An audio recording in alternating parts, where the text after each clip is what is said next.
आज सुंदर यज्ञ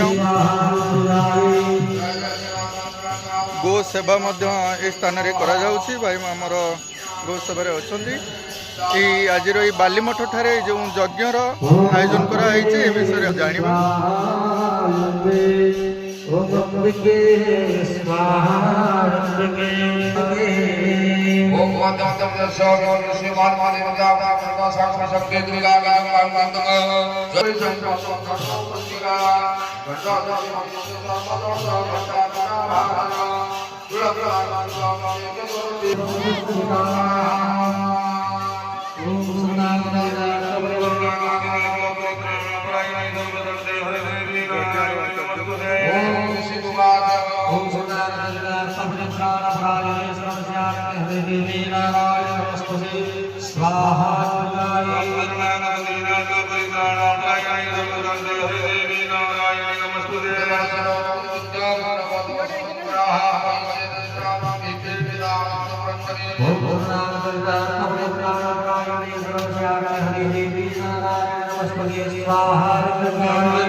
एठी आमर कुनी कुनी पिला माने मध्य आज यज्ञ कार्यक्रम रे निजको नियोजित करी सेवारे लागि छथि।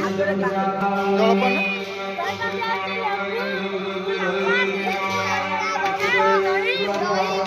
एस पुदीना ए सब मिश्रण कर आनंद बजार रो ओमडा चारटा ये सेटार उज्जो रही को जगहटा क्लियर नहीं सुंदर खाद्य प्रस्तुत करा जायछि।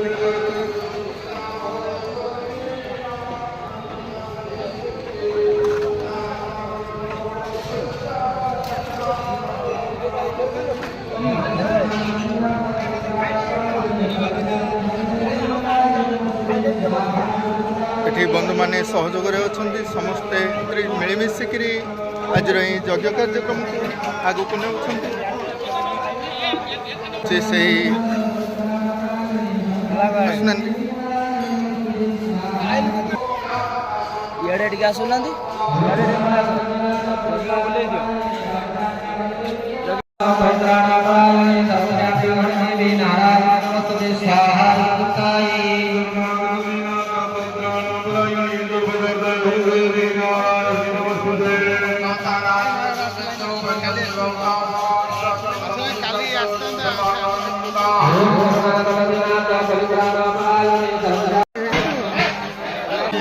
सारा देश देखो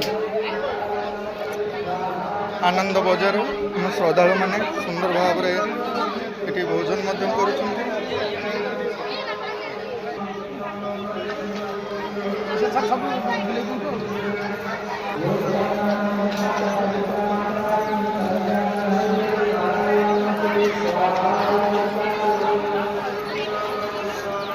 महापुरुषों पीठरे यही आनंद बजार यहीपरी 5 दिन पर्यंत चली था। कौन आनंद बजार विषय कौन टे आज्ञा कहतु केते दिन धरी आमर तो 5 दिन धरी यज्ञ कार्यक्रम होता है किंतु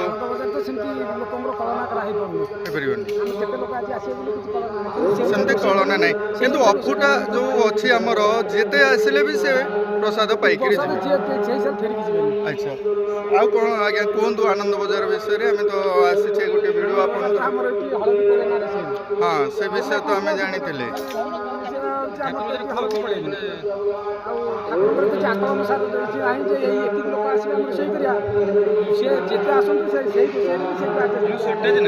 सर्टेज हुए ना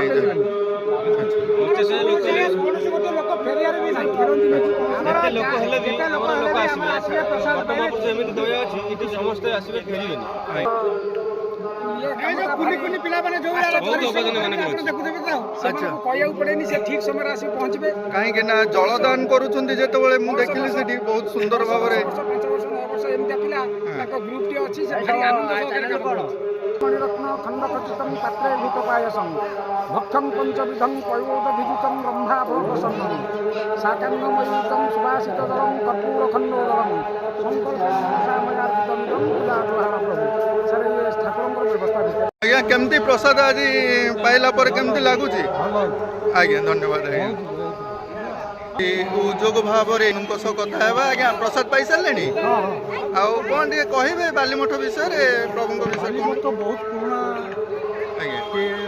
ठाकुर जी अच्छा ये तो 100-200 साल वर्ष ठाकुर ये जो यज्ञ हो लक्ष लक्ष आसुँच दान भी कर प्रसाद भी खाऊँ महापुरुषों महिमा बहुत बेची बड़ महिमा बट महापुरुषों महिमा बहुत बड़ आम भी पिला दिन आज की 60 वर्ष 65 वर्ष आम देखी आसू बहुत बड़ा महिमा तार जहाँ मांग ता भी मिल जहाँ आम मनस्कामना करके आसवा मनस्कामना पूर्ण होची आज्ञा 15 वर्ष बट महापुरुष एत महिमा जे टोटाली माने जेते आनंद बजार जेते हेले भी सेते भरपूर से विषय थरे नाही जो मुहूर्त जो लोक आसबे से प्रसाद सेवन करेंगे प्रसाद एत जे लोक दूर दूर छुटी आते प्रसाद टे पाए आ यज्ञ कथा तो यज्ञ महात्मा तो बहुत माने एत रही उच्च स्थान रही धीरे बट महापुरुषर एत महिमा है एत लंबिला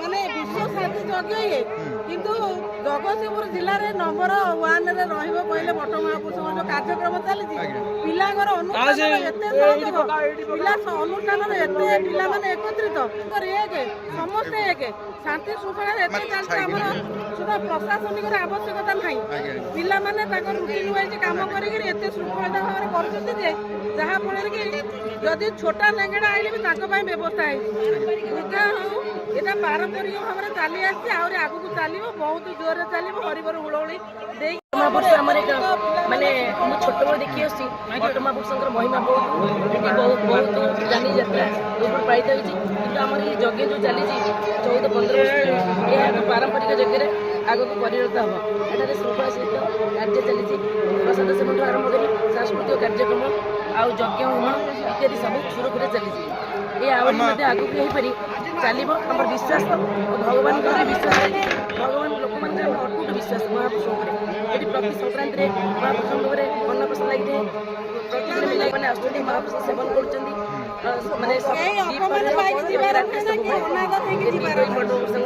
बहुत शांतिपूर्ण भाव कार्यक्रम हो कि माँ जाना गुप्त रहस्य किसी रही जाइए अमड़ा अपड़ा अबुड़ा ये जगह आमर आउ माने पाद पड़ीनी गोटे जगार से केबे आमे से गुप्त रहस्य जानि परिबा मा ना आमे जाने जेतले ठाकुरकर महिमा हबो सेही समय रे सर्वजनिक सर्वसाधारण जानिबे समस्त एका बेले जानिबे जेतले बट महापुरुष चाहेबे सेतबेले हम पिला माने एते एकत्रित होई गोटे से माने साहस शक्ति से माने 3-4 मास रो से माने चालू बुलु चली ताकड़ी एते शक्ति संचारित होउची सेही तो हमर ऐतिह्य काहे कि ना हमर बहुत रहस्य अछि आपण जो पूजा जोगदेव से उच्च स्थान में बस सिंहासन धरी बस एत महिमा से ना को जे ଖୋସିବ ଜାଣିବ ତାକୁ ମଥା ନୁଆଁଇବ ସେ ଆପେ ଆପେ ଯାଇକିରି ବସିବ ମାନେ ସବୁ ରାଜଗାଦିରେ ବସିପାରିବ।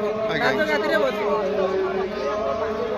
ଅଷ୍ଟ ଅଷ୍ଟ ବଟଙ୍କ ଭିତରେ ବାଲି ମଠ ମାଳିକାରେ ଅଛି ଆମ ମାଳିକା। ଆଚ୍ଛା ଆଚ୍ଛା କଣ ଅଛି ଟୋଟାଲି ମାଳିକାରେ ମାଳିକା ବର୍ଣ୍ଣିତ କଣ ଅଛି ଟିକେ କହୁନାହାନ୍ତି। ମାଳିକା ବର୍ଣ୍ଣିତ ଯୋଉ ଅଛି ଅଷ୍ଟବୃକ୍ଷ। ଯୋଉ ବଟ ବୃକ୍ଷ ଏଠି ଦେଖୁଛନ୍ତି ସେ ବଟ ବୃକ୍ଷର ମୂଳ କୋଉଠି ଆଉ ତାର ଶେଷ କୋଉଠି ସେଟା ଜଣା ପଡେ ଏପର୍ଯ୍ୟନ୍ତ କେହି କେହି ଜାଣିନାହାନ୍ତି। କଣ ନା ଆମେ ଆମେ ଅନୁମାନ ତାର ଆଦ୍ୟ ଅନ୍ତ ଏପର୍ଯ୍ୟନ୍ତ ପାଉନାହୁଁ। ତାଙ୍କର ଏତେ ଉଦ୍ୟୋଗ ରହିଛି ହଁ। ଯାହା ଫଳରେ କି ଏତେ ବଡ ଅନୁଷ୍ଠାନକୁ ସେ ଏକତ୍ରିତ କରିକିରି ସମସ୍ତଙ୍କୁ କରିକି ଶାନ୍ତି ଶୃଙ୍ଖଳା ଦେଖନ୍ତୁ ଆପଣ ପିଲାଙ୍କୁ କେତେ ଶାନ୍ତି ଶୃଙ୍ଖଳା ଆନନ୍ଦ ବଜାର ଚାଲିଛି ଅସରନ୍ତି ଭଣ୍ଡାର ଆଜ୍ଞା। ଅସରନ୍ତି ଭଣ୍ଡାର କୋଉଠୁ ଆସିବ କଣ ହବ ଜାଣି ହବନି ଟୋଟାଲି। ବହୁତ ଧନ୍ୟବାଦ ଆଜ୍ଞା। ମୁଁ ତ ଖାଇଥିଲି ହାତ ଧୋଇନି ବଟ ମାପଟ ହଉ ମା। ପ୍ରଣାମ କରୁଛି ସମସ୍ତଙ୍କୁ ନିବେଦନ କରୁଛି ଆପଣ ମାନେ ବି ଏ ଜାଗାକୁ ଆସିକିରି ୟାର ମାନେ ମହାତ୍ମ୍ୟ ବୁଝନ୍ତୁ ଆଉ ଦେଖନ୍ତୁ ମାନେ ଆମନ୍ତ୍ରଣ ବି କରୁଛୁ। ଆମନ୍ତ୍ରଣ କରୁଛି ଆସିକି ପହଞ୍ଚନ୍ତୁ ଏ ଜାଗାରେ ପହଞ୍ଚନ୍ତୁ ଯୋଉ ଜାଗାରେ ଥାଆନ୍ତୁ ଏ ଜାଗାରେ ଆସି ପହଞ୍ଚନ୍ତୁ। ଆମର ଏଇ ସମୟରେ ହୁଏ ଆମର ଏଇ ଭିଡିଓ ଜରିଆରେ ଚୈତ୍ର ମାସ ଆପଣ ସାଦର ନିମନ୍ତ୍ରଣ କରିଥିବାରୁ ଆପଣଙ୍କୁ ବହୁତ ବହୁତ ଧନ୍ୟବାଦ ଆଜ୍ଞା।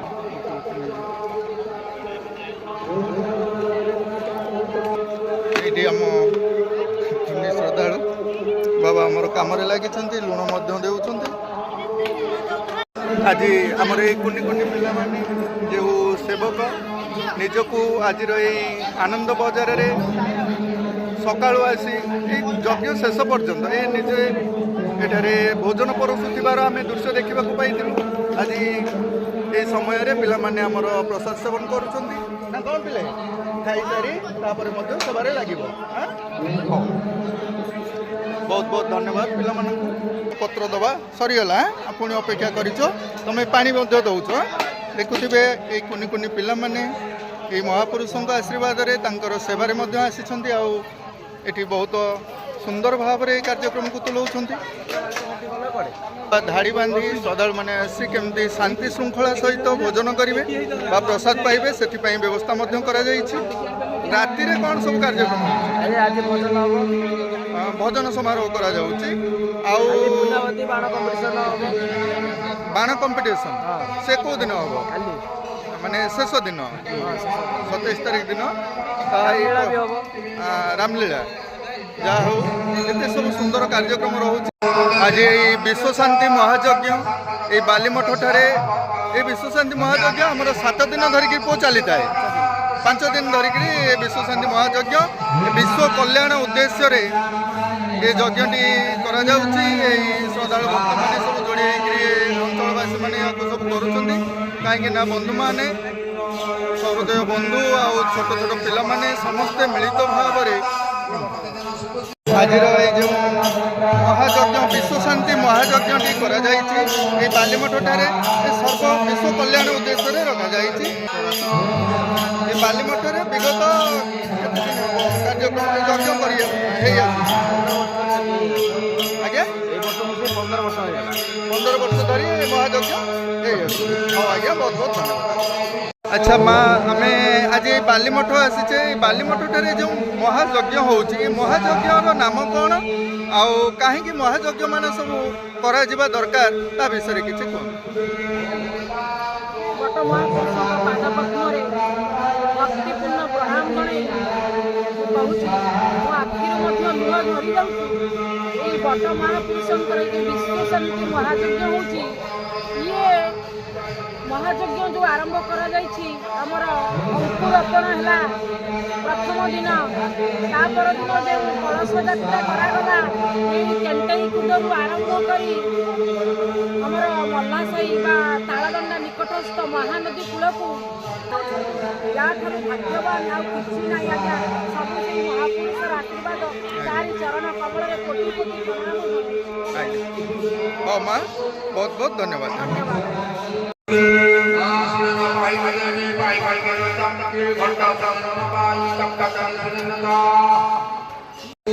ଆଜି এই ବିଶ୍ୱଶାନ୍ତି ମହାଯଜ୍ଞକୁ ଆମେ ଆସିଛେ ବାଲିମଠଠାରେ। ଏ ବିଶ୍ୱଶାନ୍ତି ମହାଯଜ୍ଞରେ ଆମେ କିଛି ଜାଣିବା ଶ୍ରଦ୍ଧାଳୁ ଭକ୍ତମାନଙ୍କ ସହ କଥା ହେବା। ଆଜ୍ଞା କ'ଣ ଟିକେ କୁହନ୍ତୁ। ବିଶ୍ୱ ଶାନ୍ତି ତ ଆମର ବହୁ ମାନେ ଇଏ ଗୋଟା ବାରେଣୀ ଅନୁଷ୍ଠାନକୁ ଲକ୍ଷ୍ୟ କରି ଏ ଗୋଟା କରାଯାଇଛି। କିନ୍ତୁ 15 ବର୍ଷ ହେଲା ଏ ଯଜ୍ଞ ଚାଲିଲାଣି। ଗୋଟିଏ ଏମିତି ଏ ଲୋକଙ୍କ କତୁରୁ ଆମେ ଏମିତି ମାଗି ଯାଚି ଏ ଯଜ୍ଞ କରାଯାଉଛି। ଏଠି କିଛି ଫାଉଣ୍ଡେସନ ନାହିଁ ନା ଠାକୁରଙ୍କର ସେମିତି ସମ୍ପତ୍ତି ବାଡ଼ି ଅଧିକ ନାହିଁ, ଖୁବ୍ କମ୍ ସୀମିତ ସମ୍ପତ୍ତି, ତାରି ଉପରେ ଇଏ କରି ଆମେ ମାନେ ଯଜ୍ଞ କରୁ। ଯେତେ ଜଣ ପିଲା ଆମେ ବାହାରି 15-20 ଜଣ ଖଣ୍ଡେ ଏ ଅନୁଷ୍ଠାନକୁ ମାନେ ଆରମ୍ଭ କରିଛୁ। ଗୋଟେ ଦିନରେ ଯିବୁ ଧାନ କଲେକ୍ସନ କରିବୁ, ରାତିରେ କାଠ ଫଟେଇବୁ, ରାତି 12ଟା 1ଟା ଯାକେ କାଠ ଫଟେଇବୁ। ତାପରେ ପୁଣି ସକାଳୁ ଯାଇକି ପୁଣି ବି ସେମିତି କାଠ ମାନେ ଧାନ କଲେକ୍ସନ କରିବୁ। ତାପରେ ବା ଚାଉଳ ପଇସା ଯିଏ ଯାହା ଦେବ ତାକୁ ଆଣିବୁ। 2 ମାସ କାଳ ଆମେ ମାନେ ଏମିତି ପରିଶ୍ରମ କରିକି ଏ ଯଜ୍ଞଟି ଆରମ୍ଭ କରିଛୁ। ଯେହେତୁ ମହାପୁରୁଷଙ୍କର ତ ଆଶୀର୍ବାଦ ଆପଣଙ୍କ ଉପରେ ଅଛି ନା, ସେଥିପାଇଁ ତ ଏସବୁ କାର୍ଯ୍ୟକ୍ରମ କରୁଛନ୍ତି। ବିଶ୍ୱ ଶାନ୍ତି ମହାଯଜ୍ଞ ହେବା ଦ୍ୱାରା କ'ଣ ସବୁ ଲାଭ ହୁଏ ଆମର ଆଜ୍ଞା? ଆଜ୍ଞା, ଦେଶ ତ ବର୍ତ୍ତମାନ ଦୁର୍ନୀତିରେ ବୁଡ଼ିଛି। ଏ ଦେଶ ପାଇଁ ମହାଯଜ୍ଞ ହେଉଛି, ସମସ୍ତଙ୍କର ମଙ୍ଗଳ ପାଇଁ ଆମେ ଏ କାମ କରୁଛୁ। ଉବୁଟୁବୁ ଆସି ସଂସାର ହେଲାଣି ଆଜ୍ଞା। ଆମେ ସାଧୁଙ୍କ ସ୍ଥାନରେ ଏମିତି ଦୀର୍ଘ 15 ବର୍ଷ ଧରି ଅନୁଷ୍ଠାନ କରି ରଖିଛୁ। 30-40 ଖଣ୍ଡ ମଉଜା ଅବଦାନ କରୁଛନ୍ତି। ସମସ୍ତଙ୍କର ଅବଦାନ ଅଛି ଠାକୁରଙ୍କ ପ୍ରତି। ଏଇଭଳି କାର୍ଯ୍ୟ କରି ଦେଶର ମଙ୍ଗଳ ପାଇଁ ଆମେ ତତ୍ପର ହୋଇ ଲାଗିଛୁ।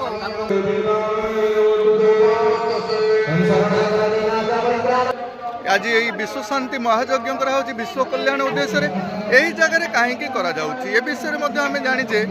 କାରଣ ଏ ମଠ ମହାପୁରୁଷଙ୍କର ମହିମା ଅଛି, ସେଥିପାଇଁ ଏ ମହାଯଜ୍ଞ ଏହି ସ୍ଥାନରେ କରାଯାଉଛି। ଆସନ୍ତୁ ଆମେ ଜଣେ ଭକ୍ତ ବା ଶିକ୍ଷାବିତଙ୍କ ସହ କଥା ହେବା, ଏ ମଠ ବିଷୟରେ ଜାଣିବା। କୁହନ୍ତୁ ଆଜ୍ଞା, ଆପଣଙ୍କ ଅନୁଭୂତି କ'ଣ ଅଛି ଟିକେ କୁହନ୍ତୁ। ମୋର ଆଜ୍ଞା ଅନୁଭୂତି ମୁଁ କହିବା, ମୋର ଦେହ ଅସୁସ୍ଥ ଥିଲା। ମୋ ଦେହ ଅସୁସ୍ଥ ଥିବାରୁ ମୋ ମା ମୋତେ ଏଇଠି ଇଏ କରିଦେଇଥିଲେ, ବିକ୍ରି କରିଦେଇଥିଲେ ଦୀର୍ଘ ଦିନ ଧରି। କମ୍ ସେ କମ୍ 5 ବର୍ଷ ପରେ ମୋତେ ସେ ଏଠୁ ଆସିକି ମତଲବ ପଣ୍ଡିତ ଇଏ ସବୁ ମଣ୍ଡଳୀ ଡକେଇ ସବୁ ପୂଜା ପାଠ କରିକି ମୋତେ ଫେରେ ମାନେ ଇଏ କରି କିଣିକି ନେଇଥିଲେ ମାନେ ଭୋଜି ଭାତ ହେଇଥିଲା। ସେଇ ଦିନଠାରୁ ମୁଁ ସୁସ୍ଥ ଅଛି, ସବୁ ଠିକ୍ ଠାକ୍ ମୋର ଚାଲିଛି। ଏ ଯେଉଁ ପରମ୍ପରା କୁହାଯାଏ, ଆଗରୁ ଏସବୁ ଅତୀତରେ ଥିଲା, ବିକ୍ରି କରାଯାଉଥିଲା। ପିଲାମାନଙ୍କ ଦେହ ପା ଖରାପ ହେଲେ କାରଣ ଥିଲା ସାର୍ ଆମର ଏଜୁକେସନ୍ ଏତେ ଡେଭଲପ୍ ହେଇନଥିଲା, ଡାଲମାନ ନଥିଲା। ସେଥିପାଇଁ ଏ ମଠମାନଙ୍କୁ, ଏ ମହାପୁରୁଷମାନଙ୍କ ପୀଠକୁ ଆମେ ଚିକିତ୍ସାଳୟ ବୋଲି କହୁଥିଲେ, ଆୟୁର୍ବେଦିକ ଚିକିତ୍ସାଳୟ। ଆୟୁର୍ବେଦିକ ଚିକିତ୍ସା ପରେ ଜଣଙ୍କର ଦେହ ଅସୁସ୍ଥ ହେଇଥିଲା, ସେ ପରେଇ ପଡ଼ିଥିଲେ ଏଠି। ପରେଇ ପଡ଼ିବା ପରେ ତାକୁ ଠାକୁର ସ୍ୱପ୍ନାଘାତ ହେଲେ। ସ୍ୱପ୍ନାଘାତ ହେବା ପରେ ତାକୁ କହିଲେ ଅମୁକ ଜାଗାରେ ଗୋଟେ ହାଣ୍ଡି ଗୋଡ଼ା ହେଇଛି, ହାଣ୍ଡିରେ ଯାଇକି ତୁ ଇଆଡ଼େ ଯିବୁ, ହାତ ପୁରେଇବୁ।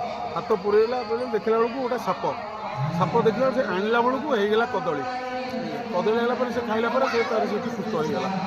ସୁସ୍ଥ ହେଇକି ସେ ସେଇ ଦିନଠାରୁ ବି ତାର ପ୍ରବର୍ତ୍ତନ ଇଏ କଲା। ଅନେକ ଉପରେ ଦର୍ଶନ ଦେଉଛନ୍ତି।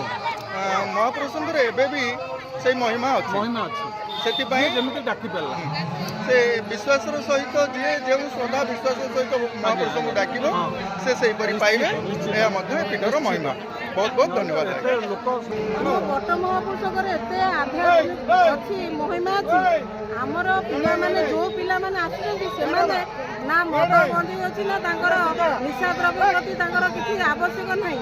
ନିଶା ଦ୍ରବ୍ୟ ପ୍ରତି ସେମାନଙ୍କର ଲକ୍ଷ୍ୟ ନାହିଁ। ସେମାନେ ଯୁବ ସଂଘ ହେଇ ମଧ୍ୟ ଆଧ୍ୟାତ୍ମିକ ଭାବରେ ଏତେ ପ୍ରଭାବିତ ହୋଇଛନ୍ତି, ଯାହାଫଳରେ ସେମାନେ ନିଜେ ସମସ୍ତଙ୍କୁ ମାନେ କହୁଛନ୍ତି ଅନୁପ୍ରାଣିତ ହେବା ପାଇଁ।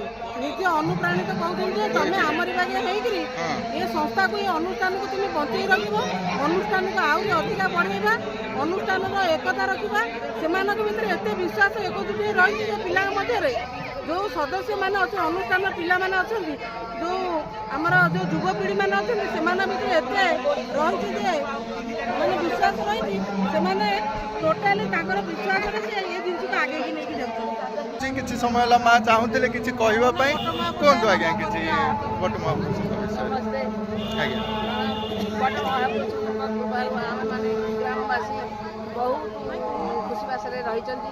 କିନ୍ତୁ ଏଇ ମାଧ୍ୟମରେ ହେଉଛି ପୂଜା ପାଠଟିଏ ବହୁତ 10 ଖଣ୍ଡି 15 ଖଣ୍ଡି ମୌଜାର ଲୋକମାନେ ଏକଠା ହୁଅନ୍ତି ମାନେ ସବୁ ଧର୍ମସ୍ଥାନରେ ଘରର ପୁଅ ଝିଅମାନେ ସମସ୍ତେ ବନ୍ଧୁବାନ୍ଧବ ସମସ୍ତେ ନିମନ୍ତ୍ରଣ ହୁଏ ଆଉ ଏଠି ଅନ୍ନଦାନର କୌଣସି ମତରେ ଅଭାବ ନାହିଁ 5 ଦିନ ଧରି ଅନ୍ନଦାନ ବହୁତ ପରିମାଣରେ ଦିଆ ହୁଏ ବଞ୍ଚିଥିବା ଯାକେ ଏମିତି ଚାଲିଥାଉ ଏ ମହୋତ୍ସବ। ଆପଣ ଏ ଗାଁର ବୋହୂ ନା ଝିଅ? ମୁଁ ଏ ଗାଁର ଝିଅ। ଆଚ୍ଛା, ଆଜି ଆମେ ଯାହା ଜାଣିବାକୁ ପାଇଲୁ ଏ ମହାଯଜ୍ଞ ବା 15 ବର୍ଷ ଧରି ଯେଉଁ କାର୍ଯ୍ୟକ୍ରମଟି ହେଉଛି ବଟ ମହାପୁରୁଷଙ୍କ ପାଖରେ ଏ କାର୍ଯ୍ୟକ୍ରମରେ ଏଇ ବର୍ଷକୁ ଗାଁର ଝିଅମାନେ ହିଁ ଅନେଇ ବସିଥାନ୍ତି ଯେ କେବେ ଏ ଯଜ୍ଞଟି ଆମର ହେବ। ମାର୍ଚ୍ଚ ମାସ 23 ତାରିଖ ହେବ, ଆମେ ଆସି ଗାଁରେ ପହଞ୍ଚିବୁ, ଏ ବଟ ମହାପୁରୁଷଙ୍କୁ ଦର୍ଶନ କରିବୁ, ଏ ଯଜ୍ଞରେ ଭାଗ ନେବୁ। ଦେଖନ୍ତୁ ନା ଆମେ ଅନେଇ ରହିଥାଉ ଏ ବର୍ଷଟା ଦୋଳ ପୂର୍ଣ୍ଣିମା ପରେ ବାରଣୀ ଆସେ, ବାରଣୀରେ ଆମର ଏ ଯଜ୍ଞ ଉତ୍ସବ ଆରମ୍ଭ ହୁଏ। ଆମେ ପ୍ରତ୍ୟେକ ଗାଁର ଝିଅମାନେ ବିଭା ହେଇଯାଇଛୁ ପ୍ରତ୍ୟେକ ଏ ଯଜ୍ଞ ପରେ ପରେ ବାରଣୀ ଆସେ। ଆମ ଯେମିତି ପ୍ରତ୍ୟେକ ଗାଁରେ ଯେତେ ଝିଅମାନେ ପୁଅମାନେ ଅଛନ୍ତି ଆମର ସାଙ୍ଗସାଥି ଆମେ ବି ଭେଟି ପାରୁନା ଏଇ ଯଜ୍ଞରେ ହିଁ ଆମେ ସମସ୍ତେ ମିଳନ ହୁଏ ଆମର ସମସ୍ତଙ୍କର ବନ୍ଧୁ ମିଳନ ଟାଇପ୍ର ହୁଏ ଆଉ ବହୁତ ଖୁସି ମଧ୍ୟ ଅନୁଭବ କରିଥାନ୍ତି। ଆଜି ଆପଣଙ୍କର ବନ୍ଧୁମାନେ ଆସିନାହାନ୍ତି? ବହୁତ ଖୁସି ଭାଇ ଭଉଣୀ ସାଙ୍ଗମାନେ ବାପା ଭାଇ ଯାହାକୁ ମାନେ ଦେଖିବାକୁ ଚାହିଁବ ଏଠି। ନାଇଁ ଆପଣ ବହୁତ ବହୁତ ଧନ୍ୟବାଦ। ଏହିପରି ପ୍ରତିବର୍ଷ ଆପଣ ଆଜ୍ଞା ଧନ୍ୟବାଦ। ବିଶ୍ୱ କଲ୍ୟାଣ ପାଇଁ ମହାଯଜ୍ଞଟି କରାଯାଉଛି। ଏହି ମହାଯଜ୍ଞର ସ୍ୱରୂପ ବିଷୟରେ ଆମକୁ ନନା କହିଲେ ବା କିଛି ଅଞ୍ଚଳବାସୀ ଶ୍ରଦ୍ଧାଳୁମାନେ ମତ ରଖିଲେ। ଯାହା ବି ହେଉ ଆଜିର ଭିଡ଼ିଓଟିକୁ ଏଇଠି ଆମେ ଶେଷ କରିବା। ଧନ୍ୟବାଦ।